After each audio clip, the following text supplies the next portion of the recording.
making a living at being fake news. It's the nice guys on business. 3 days a week, they're able to hold it together.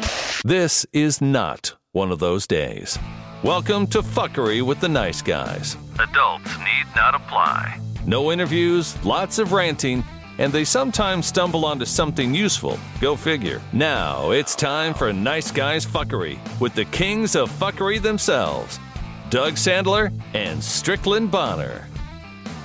You know, it's so strange to be here 3 minutes early, and I'm like, I'm looking at the clock, and I'm like, it's 6 o'clock straight up. I mean, the appointment is at 6, but Doug's not here yet. Like, it's so unlike him to get here exactly at the moment that the meeting starts. I was putting out a small fire, which really isn't a fire. It's just somebody that just doesn't understand. Why would anybody ever hire a web designer that doesn't know web design? I mean, what's the deal? Why would anybody want that person on their team? I mean, I may need details of this. I'm very curious. Well, I will be happy to give you details. I don't want to name drop here at all, in case we do have a fan in any of our people. But this definitely is just one of those weird situations that, let me say, for example, that let's just assume for the sake of argument for just a second that you were an accountant, Strickland. Okay. You're an accountant. Yeah, all right. yeah. And you do taxes probably on a regular basis. Yeah. And I would say to you, hey, as your client, if I'm your client, I'm going to say, hey, Strick, you being my accountant and all, when will we file the what is it called? A 1040? What's the name of the form that you file at the end of the year? I don't know. Like, now, as my accountant, that's a horrible answer. Yeah, right. True. Okay. So if I were to say to you as a web designer, look, you just have to drop in this HTML code, and I'm just like a third party out here on the side and saying HTML code. They're like, well, how do I get that code? And what is that code exactly? I'm like, aren't you a designer? Isn't your job to like do web stuff and tech? Aren't you being hired by our client to do web stuff? And I'm not a web guy. I'm just a fucking podcast producer. What the hell do I know about web stuff? So did they say what is the HTML? I gave them everything, and they're still asking questions, and I'm like, you have gotten me to the end of my knowledge rope. I am just now hanging here. I don't know how to guide you any more than I have already guided you. Yeah, this is the problem with us agreeing to do things that are outside of our zone of genius. 100% agree. 100% agree. And when you say, look, this is why we don't do this because we're not web designers, we're podcast producers, why does there have to be more questions on the other side of that say, yeah, I understand that, but could you just tell me a little bit more? I'm like, did you just hear what I said? But I need my podcast on my website. Like, I don't understand why you can't do that. It is a podcast, and you guys are running my podcast, so you should be able to figure out how to get it on my website, right? This is exactly the problem, and exactly why you just hit it right on the head. You're like, this is why we don't go down that slope. Now, when we had somebody on our team that could support somebody that would do that, it was easy to be able to answer that question until it goes one step deeper than their knowledge went. And then you start to, well, you've done this and you've done that. So it's almost better for us to say, look, you need your cover art done. We are not designers. We can create cover art for you. Here's 3 fonts and two pieces of clip art. If it's not that, do it yourself. We love you and we will help you, but we can't help you any more than that. Exactly. Yeah, that's it. Okay. Hey, welcome back. My name's Strickland Bonner. On the other side of the microphone, Mr. Doug Sandler. I have to find this email that I got today because I think you'll really like this email. So let me find it. So I get this email, and this is an email that's out of the blue. This is not like I didn't solicit anybody. I didn't connect with anybody on LinkedIn. I didn't trigger any top part of the funnel. I don't think I did, at least. Hey, Doug. I hope this email finds you well. Quick introduction. My name is Beep, and I am the managing partner here at Beep. My partner and I are serial tech entrepreneurs running a medium-sized M&A firm. We buy and partner with businesses like TurnKey Podcast Productions and grow them, adding to our portfolio of companies. Would love we love what Turnkey Podcast Production does and would love to see if there's a way to invest in or purchase the business. Feel free for a quick call later this week or early next. Looking forward to it. Okay. Now, all right. So I don't know who this person is. He definitely doesn't have like any we're a privately held company. It's not like we have, public numbers or anything like that. So I sent him back an email and I said, interesting, very interesting. What was it about Turnkey that attracted you? Curious what your pre-qualifier was for reaching out. I'm open to chatting, but prior to meeting, share with me your 35,000 foot thoughts about us. I'm like, all right, well, yeah. So do we want to sell? Are we interested? Total spam, which it probably is. He should have some good answer for that.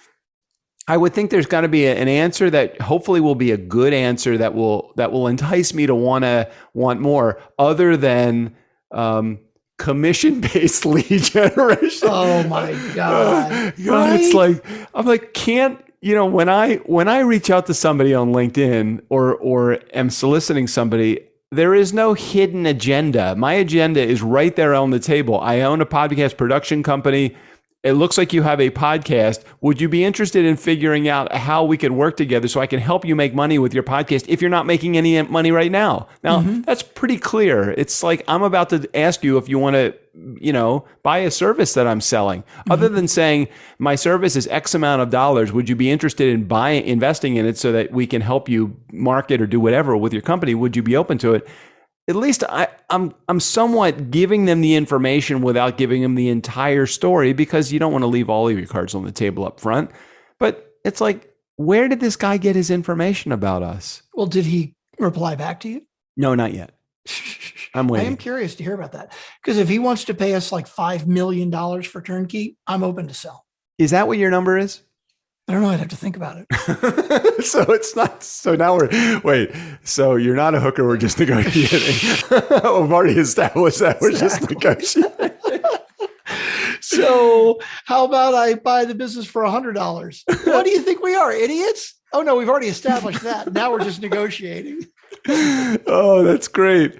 That is great. Well, I have really been enjoying this week of business. I feel like we are in a growth mode right now, and things are moving along at a pretty good pace. I spoke to our new accountant today. He's setting us up for payroll. Strictly, we're actually going to get. Heard that. What the hell's payroll? We can actually get paid from this company. That'll be amazing. We're going to get a check, $4.72 after taxes. It's not going to be much, but we'll still get a check. God, I almost feel like this is a legitimate organization that we are. Crazy, right? Who are these owners of this company? I gotta talk to them. Oh my! So, what else exciting has been going on in your life or in anything? Well, let's see. In my life, JJ had somebody here at the house this week. She was doing a VIP session with them, so I make myself scarce during those times, or I just go into my servant mode. That's totally fine. When you were married, for the long time that you were, your ex-wife, that was never like you guys. She was never self-employed, right? No. And is this your first venture into self-employment?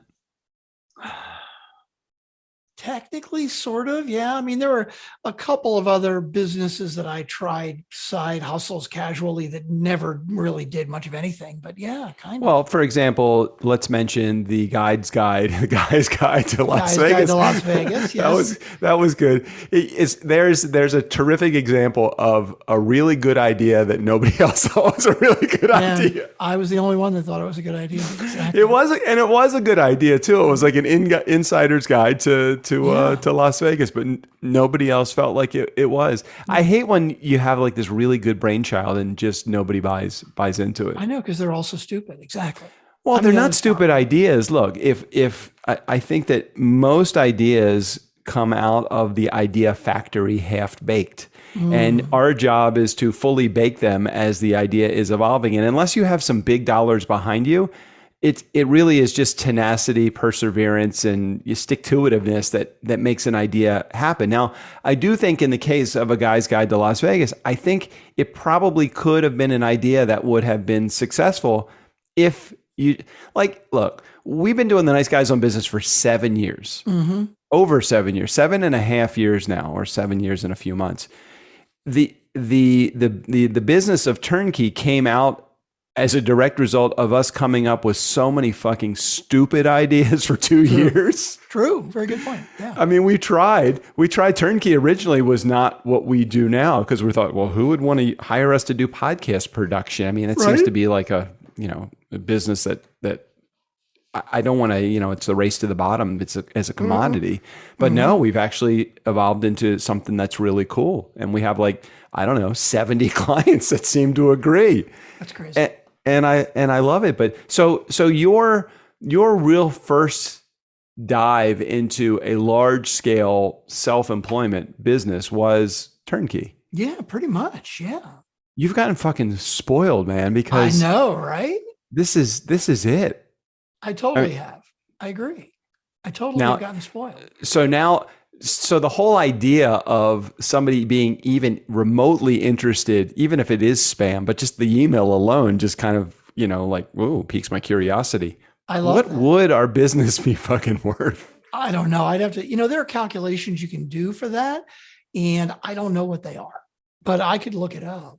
But, I think it's that acronym, isn't it? Like EBITDA?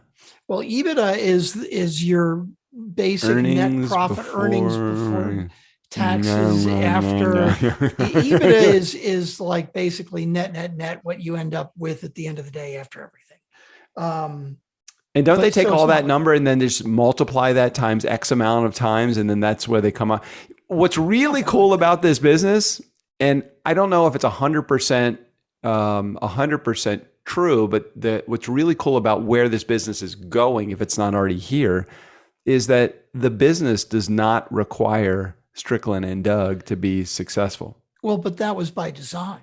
I mean, we definitely specifically structured it to be not dependent on us. That's the whole point. The challenge, though, is how are you going to get two boneheads, one guy to develop the systems and one guy to sell? Like, if this guy was interested, let's just blue sky this for a second. They talk to us and they're like, dude, we love your company. We really think that this is something that's worthwhile. We want to help you scale. We're going to need to hire a sales team and an IT department to really bolster and boost your back end and your customer facing sales and business development. Okay, but isn't that what you and I both do? Yeah, pretty much. Wouldn't we need to train them how to do that, or do they just come in and just completely blow your business out of the water? I have no idea. I think your first instinct is probably closer to correct. I think they're trying to sell you something. I really don't think that they actually want to buy the business, but it is an interesting thought. I'm very curious to see what he says back, but I don't want to think about it too hard because I'm quite sure your first instinct is correct, that he's just trying to sell you something. Yeah, but then I think about it and I'm thinking, well, really wasn't our first instinct with TurnKey just to make a business that would actually do well? And didn't we just weren't we just dumb enough to stay with it until it actually started making money? We just had to keep up with it and put a shitload of time into it before it actually started turning a profit. Yeah. I think I did calculate that we both have spent more than 10,000 hours in this business, which actually does make us professionals at it. We are the experts. I wouldn't doubt it. All right, bring me up to date. Relationship update and house update. Do we have anything in the works for either one? I did see some stone on the front facade of your house. Yeah, it's looking pretty good. The house is coming along, so first week of August still. No relationship updates, still single, still hanging out. What else? I did look into our voicemail today, and it was very interesting because I didn't see any voicemails. Oh shit! That's right. I did remember that. I didn't see any voicemails, but I did find 3 recordings which were blasts from the past. Oh my god! Nice guy community, you're about to get an earful of fun. Yeah. Are you all ready for this? Oh my god! I forgot. I dropped those in there about 2 weeks ago, maybe a little longer than a week ago, and I forgot that they were in there. But Can we play the first one? Can we play them in the order that they are there? Because I don't even think we need to play that second one. I don't know what order you put them in. It's not actually the intro. I think it was something else, wasn't it? The three that I see right there. Oh, Interview Connections ad. I think Club actually Blues. Interview Connections is actually still a viable business, and I don't know that we should be playing that free. Oh, you know, we should charge them. I don't think we should be playing that one. It's not quite as exciting as the other two. As this one is actually the Dollar Shave Club Blues. All right, now, this is like all the way back to like episode. I know 200, 300. I know. Mantra Munchies. I know was episode 200 because they sponsored episode 200. If you go and you search for them online right now, you don't even find a URL. It just sends you back to GoDaddy. It says, "What the fuck are you doing?" I didn't check the URL, but I did do a Google search and I found Twitter and Facebook, neither of which have been updated since 2016. So, my God, 6 years since it's been updated. All right, let's play the first one and the third one. And can you don't have to give the setup to the content, but can you give the setup to what this is exactly? Because I don't think we've been clear. Well, you want this one, not the Dollar Shave Club one? No, Dollar Shave Club. Let's play that one first. Oh, okay. So that's what I see. Sorry, I don't see anything else on my screen. I just see. Yeah, well, this is, even though it says Nice Guys Intro, this is the Dollar Shave Club. I don't even see what you're looking at. You must not have shared that screen. Oh, did I share the wrong screen? Maybe. I don't know. Okay, here, let's do that. Oh, wait a minute. Now I got to share sound. Oh, I did that already. Okay. There we go. I am ready. Oh, I see. You were looking over at my other screen. Oh, yeah. Don't play the first one. Just play the second and the third. So everybody that's listening, Nice Guy community. So Strick and I built these commercials a couple of years ago, hoping in this particular case to get, is the one that says the Nice Guys intro, is that Dollar Shave Club? Ignore that. What? Don't say the first and the third. Dollar Shave Club, Interview Connections, Mantra Munchies. Which ones do you want to hear? Dollar Shave Club. Okay, Dollar Shave Club right here. Hey, Doug, our sponsor today is the Dollar Shave Club. And I got to tell you, I think this is the greatest idea. What is that? What are you doing? I'm doing a jingle. Is there a jingle that goes along with the Dollar Shave Club? There wasn't a jingle. Is that like a kazoo jingle? Is that what you're doing? Okay. You could have at least grabbed your guitar, not your kazoo. Come on. Oh, wait. Should I get my guitar? You want to do the Nice Guys Blues when it comes to Dollar? Hold on a second. Stand by. Hold on. I think this is a good idea. Okay, hold on a second. I didn't expect we were going here with this, but I didn't either. Hit pause for a second. That's what live read is all about, right? Yeah. Hit pause. What's so great about this is that we have not changed. No, it's basically exactly the same thing that we're still doing now. It's the same that we have always done. Yeah. I think we were tighter back then than we used to. Yeah, I think we were too. I totally think we were then. Yeah. All right. Sorry. Back to the commercial. Okay. Back to the commercial.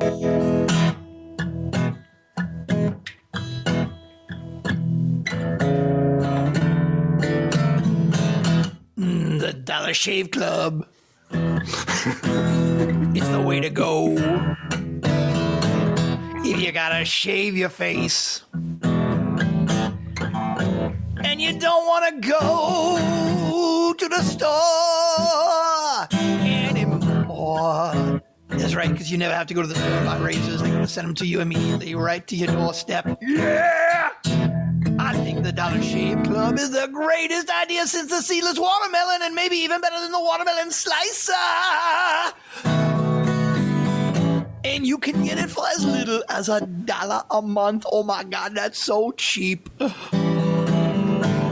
So go to dollarshaveclub.com right now. Nice job, Strickland Bonner. Way to go. It was not terrible, I guess.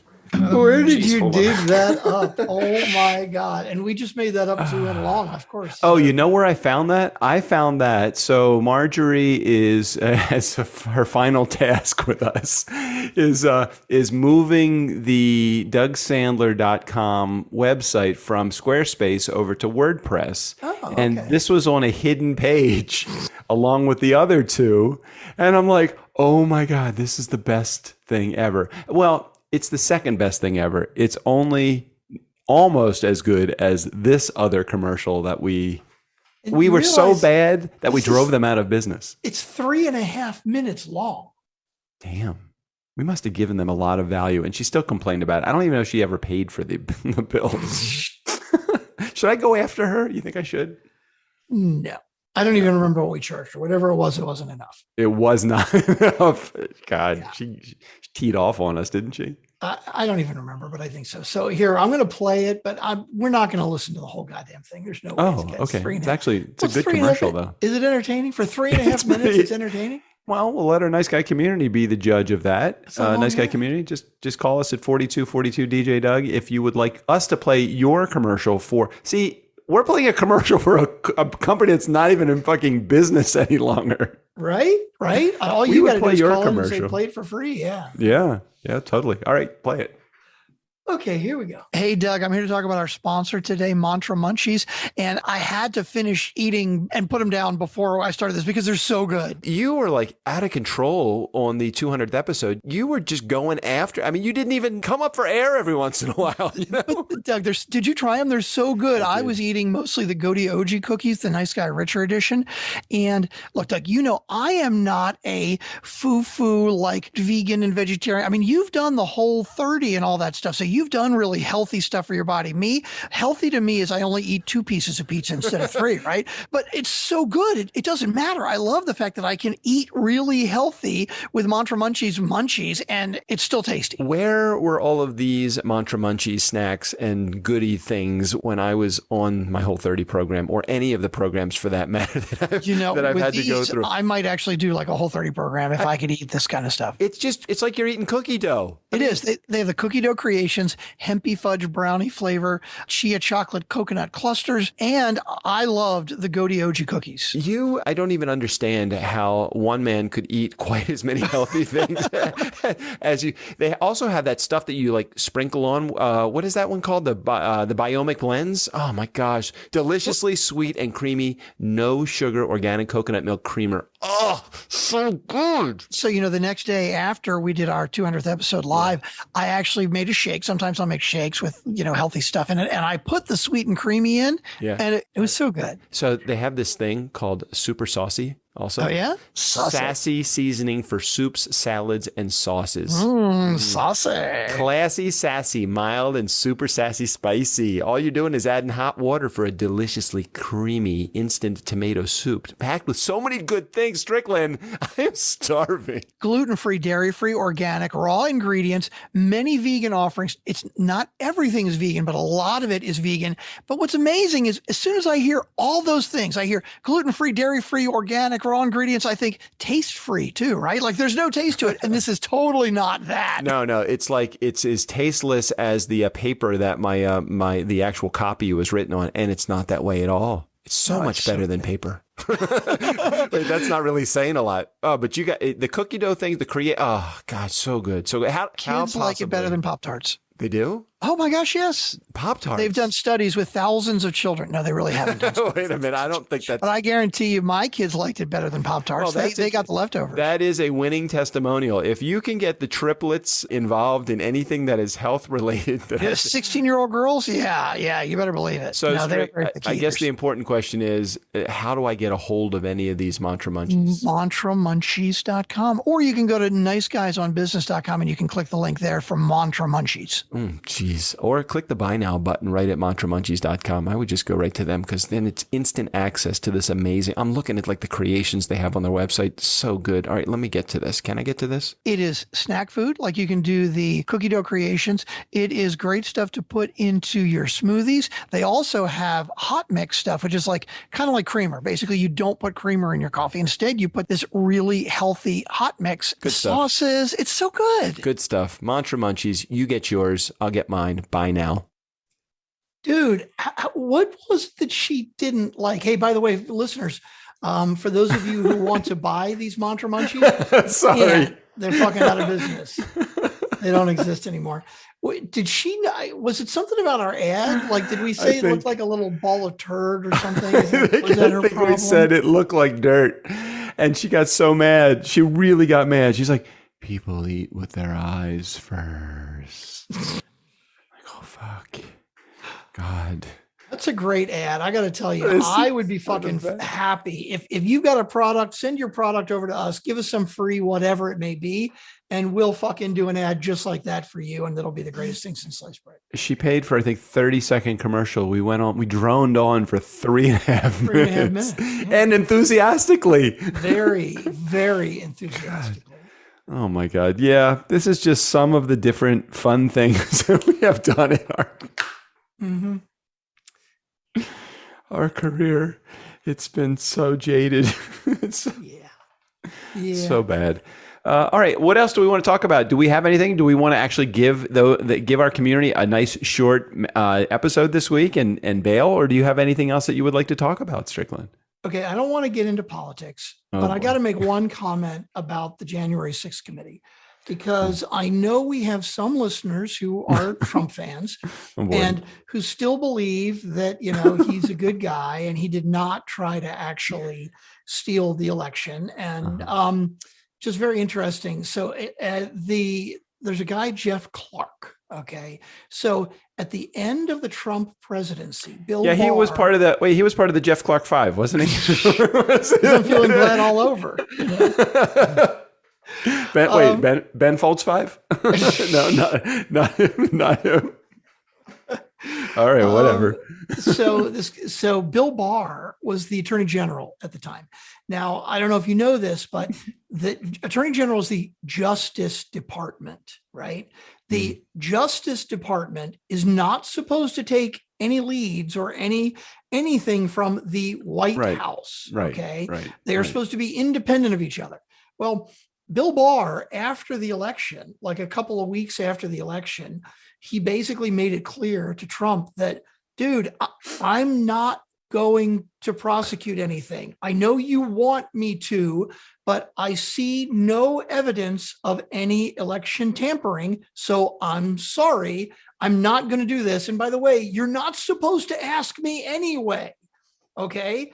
And basically Trump was going to fire him, or had fired him. And he wanted to put in this guy, Jeff Clark. Okay. Now this guy, Jeff Clark, is a lawyer, but he's an environmental lawyer. And the thing is, I'm just going to read like a little quick quote from an article about Jeff Clark, because they interviewed this guy, Engel, who basically said, Engel, when Trump said, I want to hire Jeff Clark as the new attorney general, it was specifically because Jeff Clark was like a buddy of his and would like open an investigation into election fraud, no questions asked, right? He was like already on board to do this, right? And so this guy, this is his testimony to the January 6th committee.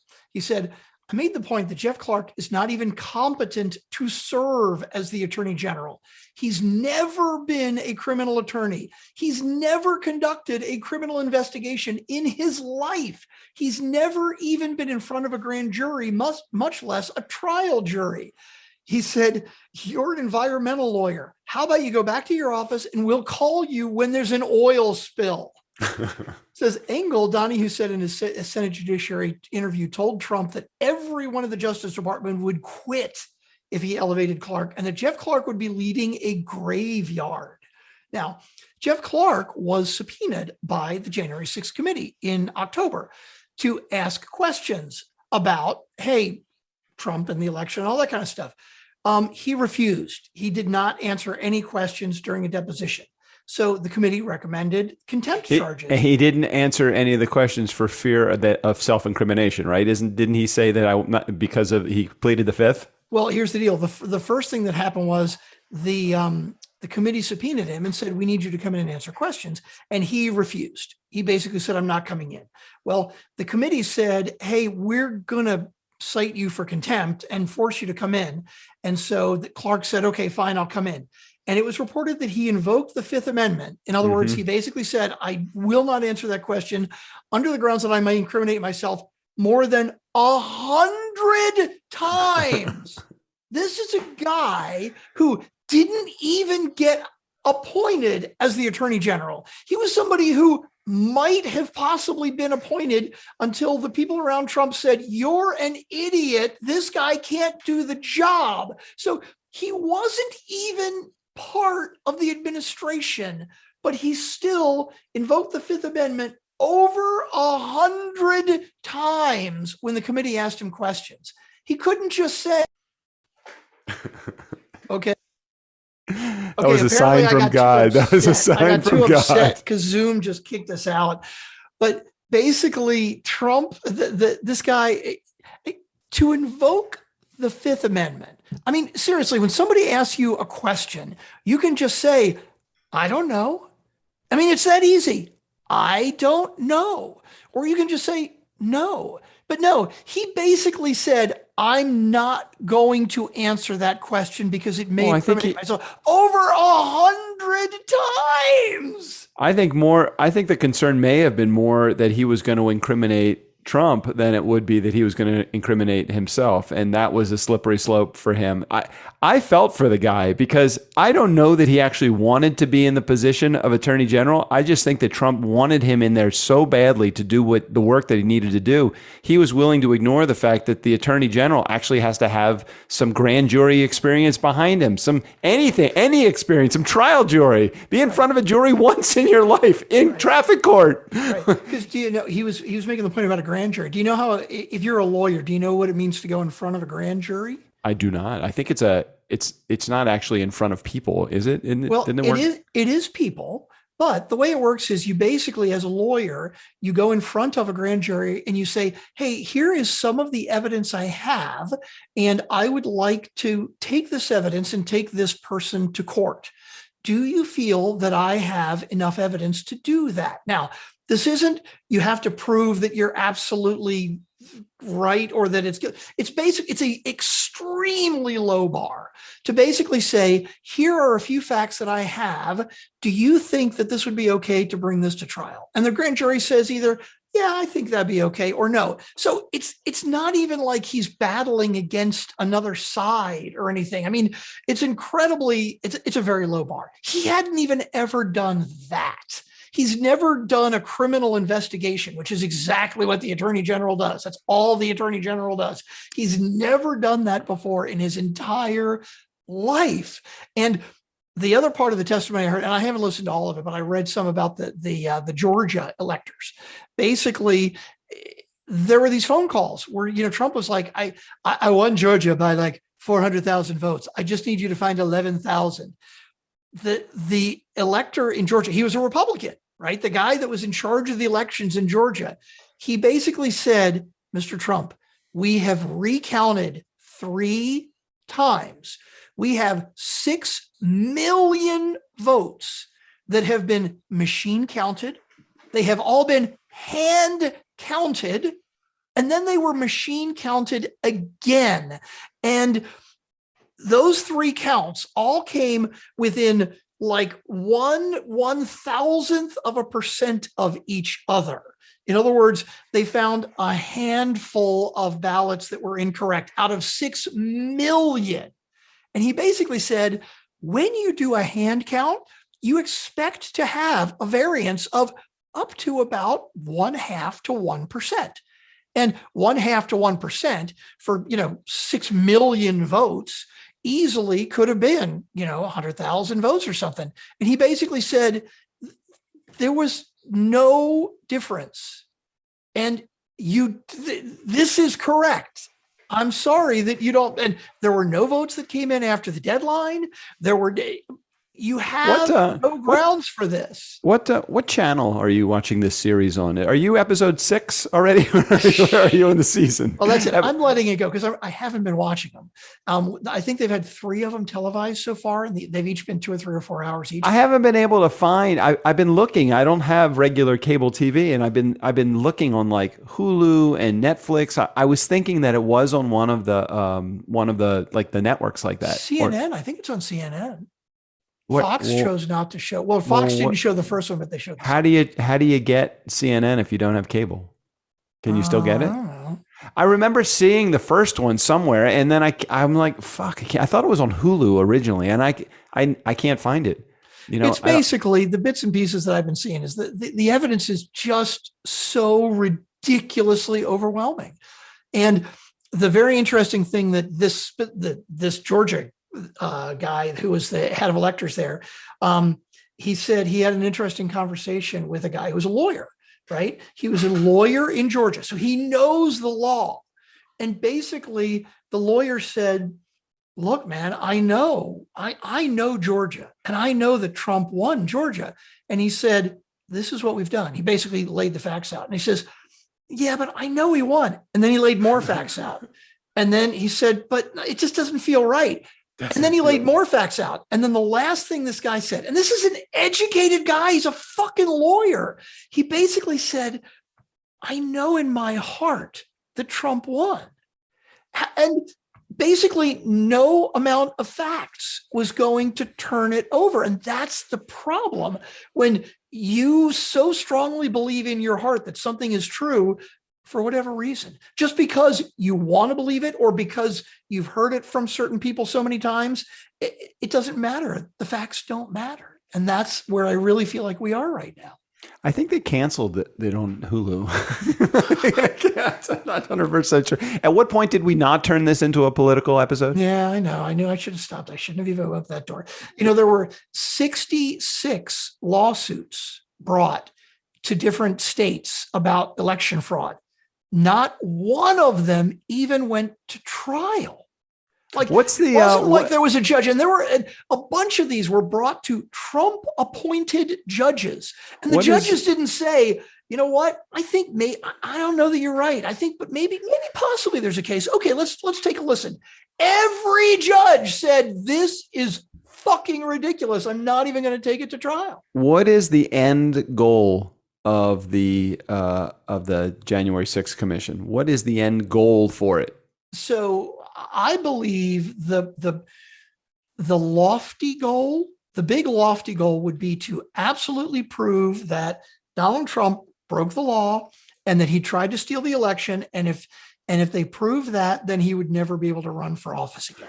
I don't think that they really believe that's going to happen, but I think the lesser goal, the more realistic goal, is to at least inform the general public that, hey, guys, the Republicans are saying this is a total witch hunt and that they won't even talk to us because it's so ridiculous. But let me tell you something. 66 judges said there's no case for this. 850 people have been arrested. You guys are you just don't want to listen to the fucking facts. That's is somebody going to be held accountable for the people that were killed, including the 4 police officers? I doubt it. I mean, a lot of people have been arrested, people that actually stormed the Capitol. But nobody's getting charged for murder. I don't think it's ridiculous. It's ridiculous. I'm sorry. We should just let it go now. Okay. Let's let that go until next week. We'll have more Mantra Munchy commercials for you. We'll come up with something good for next week. All right. We got shit to talk about. I mean, off the air here. Yeah. Let's do it. So let's just head out of here. Steve O'Brien, go ahead and take us out of here. For Doug, Strickland, the Nice Guys on Business podcast, I'm Steve O'Brien. Yo, bartender, Jobo needs a refill.